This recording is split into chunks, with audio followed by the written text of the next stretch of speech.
राहुल गांधी ने जबरदस्त तरीके से प्रेस कॉन्फ्रेंस करके दोस्तों एक एक करके पोल खोल दी है। चुनाव प्रचार के आखिरी दिन राहुल गांधी ने जबरदस्त कमाल कर दिया है।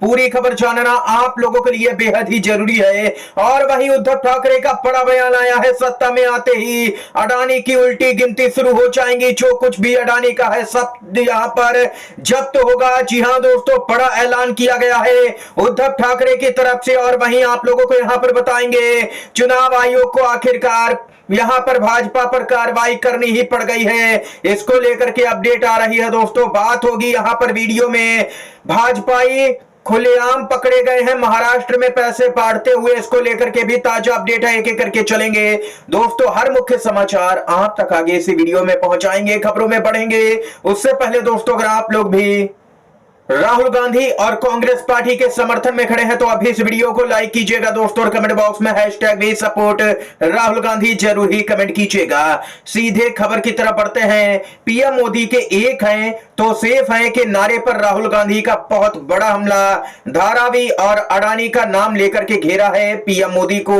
दरअसल दोस्तों, राहुल गांधी की आज यहां पर दो प्रेस वार्ता पहले से ही तय थी। एक तो उन्होंने मुंबई में की है यानी कि महाराष्ट्र में, और दूसरी उन्होंने यहां पर रांची में करने जा रहे हैं राहुल गांधी, जो कि झारखंड में होगी। और वहीं चुनाव प्रचार के अंतिम दिन मुंबई और रांची में राहुल गांधी की प्रेस कॉन्फ्रेंस। नरेंद्र मोदी का स्लोगन है एक है तो सेफ है। सवाल है, राहुल गांधी ने पूछा कि एक कौन है, सेफ कौन है और सेफ किसका है।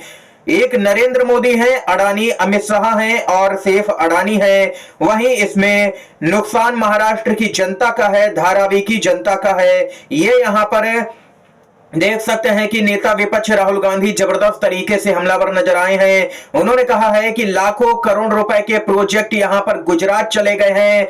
महाराष्ट्र के युवाओं को लाखों नौकरियां मिल सकती थी, लेकिन वे सभी उद्योग धंधे गुजरात शिफ्ट करवा दिए पीएम मोदी ने। महाराष्ट्र का चुनाव गरीबी और यहां पर देख सकते हैं कि बेरोजगारी मिटाने के लिए है। महाराष्ट्र का चुनाव गरीबों और चंद अरबपतियों के बीच का चुनाव है। अरबपति चाहते हैं कि मुंबई की जमीन उन्हें मिले।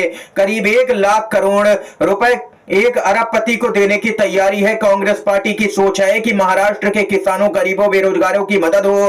राज्य के लिए महंगाई, बेरोजगारी मुख्य मुद्दे हैं।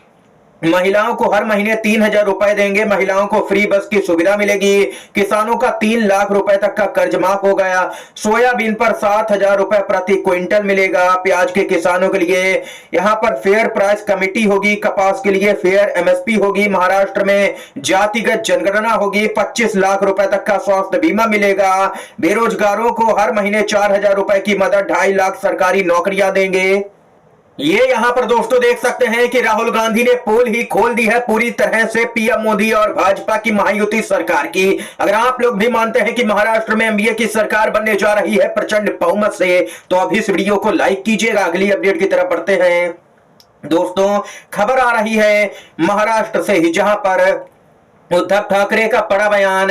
उद्धव ठाकरे बोले कि तुम लोग अगर मर्द की औलाद हो तो अपने बाप की फोटो लगा करके वोट मांगो। ये उद्धव ठाकरे ने महायुति के नेताओं से कहा है। दोस्तों बताते चलें कि बीजेपी वाले और शिंदे गुट उद्धव ठाकरे के पिताजी यानी कि बाल ठाकरे जी की फोटो लगा करके वोट मांग रहे हैं। इसी मामले पर उद्धव ठाकरे ने यह बयान देकर के जबरदस्त तरीके से लताड़ लगाई है बीजेपी और यहां पर शिंदे गुट के नेताओं को। दोस्तों इतना ही नहीं, सत्ता में आए तो यहां पर अडानी की मुश्किलें बढ़ने जा रही हैं। उद्धव ठाकरे का साफ तौर पर कहना है अडानी के खिलाफ होगा सबसे पहला एक्शन। उद्धव ठाकरे बोले जो दिया है सब वापस लेंगे। शिवसेना यूबीटी के प्रमुख उद्धव ठाकरे ने पीएम मोदी के करीबी मित्र गौतम अडानी को लेकर के एक बड़ा ऐलान कर दिया है। एक चुनावी कार्यक्रम के दौरान उन्होंने कहा है कि राज्य सरकार की तरफ से अडानी के समर्थन में लिए गए सभी फैसलों को वापस लिया जाएगा। लूट नहीं होगी किसी भी कीमत पर। महाराष्ट्र में गुजराती लूट नहीं मचा सकते हैं। ये उद्धव ठाकरे ने जबरदस्त बयान दिया है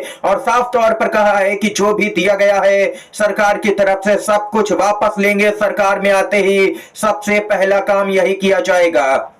दोस्तों, अगर आप लोग भी उद्धव ठाकरे के इस बयान से सहमत हैं तो अगर अभी तक वीडियो को लाइक नहीं किया है तो एक प्यार वाला लाइक वीडियो को जरूर ही कीजिएगा। अगली अपडेट की तरफ बढ़ते हैं। भाजपाई महाराष्ट्र के चुनाव में वोटिंग से ठीक पहले रुपए बांटते हुए धरे गए हैं। कराड़ दक्षिण में बीजेपी के नेता पैसे बांट रहे थे, जिन्हें कांग्रेस के कार्यकर्ताओं ने रंगे हाथों पकड़ लिया। संजय राउत ने कुछ दिन पहले ही आरोप लगाया था कि महायुति हर विधानसभा में 100 करोड़ रुपए बांट रही है और यहां पर आरोप तो यहां तक लग रहे हैं कि ट्रकों में भर करके पैसा पहुंच चुका है, लगभग 3400 करोड़ रुपए। ये वरिष्ठ पत्रकार अशोक वानखेड़े ने दावा किया है कि महाराष्ट्र में जबरदस्त पैसे का खेल हो रहा है दोस्तों, लेकिन चुनाव आयोग की तरफ से कोई कार्रवाई देखने को फिलहाल के लिए तो नहीं मिल रही है। इसके साथ ही अपडेट आ रही है दोस्तों, बताते चलें।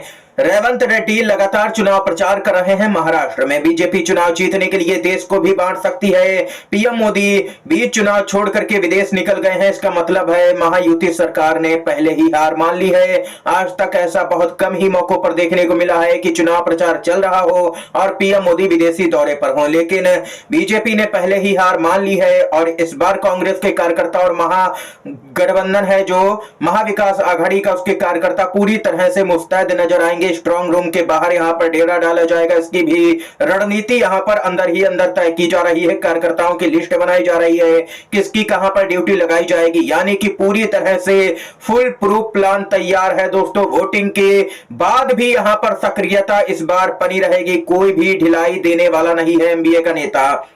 दोस्तों, अगली अपडेट आ रही है। झारखंड के चुनाव में बीजेपी कितना गिर चुकी है उसका अंदाजा आप इसी बात से लगा सकते हैं कि चुनाव आयोग तक को कार्रवाई करने के लिए मजबूर होना पड़ गया है। चुनाव आयोग ने बीजेपी के खिलाफ में कानूनी कार्रवाई करने के निर्देश दिए हैं, जो कि हालिया इतिहास में अभूतपूर्व घटना कही जा सकती है। बीजेपी को चुनाव आयोग से ऐसी उम्मीदें नहीं रही होंगी। बीजेपी के खिलाफ एफआईआर भी दर्ज कर ली गई है, पता नहीं गिरफ्तारियां होंगी या नहीं, मगर होनी चाहिए। सीधे पार्टी अध्यक्ष को धरा जाना चाहिए। मामला यह है कि बीजेपी ने यहां पर शनिवार की शाम को सोशल मीडिया पर बहुत ही भड़काऊ और यहां पर विभाजनकारी वीडियो अपलोड किया था। इस पर जेएमएम ने जबरदस्त तरीके से आपत्ति जताई और चुनाव आयोग को एक तरह से ललकारा कि क्या अब देश में इसी तरह से चुनाव आयोग यहां पर कार्रवाई करेगा, क्या इसी तरीके से देश में चुनाव होंगे, क्या इसी तरीके से देश का चुनाव आयोग काम करेगा। इसके बाद माहौल एकदम से गर्म हो गया और चुनाव आयोग बचाव की मुद्रा में आ गया। उसके पास कार्रवाई करने के अलावा कोई चारा ही नहीं बचा था। यानी कि आप लोग इसी बात से अंदाजा लगा सकते हैं कि भाजपा अपने सबसे निचले पायदान तक गिर चुकी है दोस्तों। दिन पर दिन पार्टी गिरती जा रही है। चुनाव आयोग तक की यहां पर कार्रवाई करनी पड़ गई है। इस बात से ही आप लोग अंदाजा लगा सकते हैं कि इस वीडियो में कितनी आपत्तिजनक चीजें होंगी। इसके साथ ही दोस्तों खबर की तरफ बढ़ते हैं। मणिपुर संकट नए दौर में प्रवेश कर चुका है। एनपीपी ने भाजपा से समर्थन वापस ले लिया है। बीजेपी के कई विधायक भी कभी भी इस्तीफा दे सकते हैं। बीजेपी के 19 विधायक सीएम को हटाने की मांग कर रहे हैं। कांग्रेस के सभी विधायकों ने भी इस्तीफा देने का ऐलान किया है। भाजपा ने मणिपुर को पूरी तरह से दोस्तों एक शब्द में कहें तो बर्बाद करके रख दिया है। राहुल गांधी मांग करते रहे हैं कि पीएम मोदी को मणिपुर का दौरा करना चाहिए, वहां पर शांति स्थापित करनी चाहिए, लेकिन यहां पर पीएम मोदी विदेशी दौरे पर हैं। ये अपडेट है दोस्तों इस समय की तमाम बड़ी खबरें, मुख्य समाचार हमने आप तक पहुंचाए। दोस्तों वीडियो अगर पसंद आया हो तो लाइक कीजिएगा, इन खबरों को शेयर कीजिएगा अपने दोस्तों में। चैनल पर अगर नए हैं तो चैनल को जरूर ही सब्सक्राइब कीजिएगा। वीडियो देखने के लिए आप सभी का बहुत बहुत धन्यवाद। जय हिंद, जय भारत।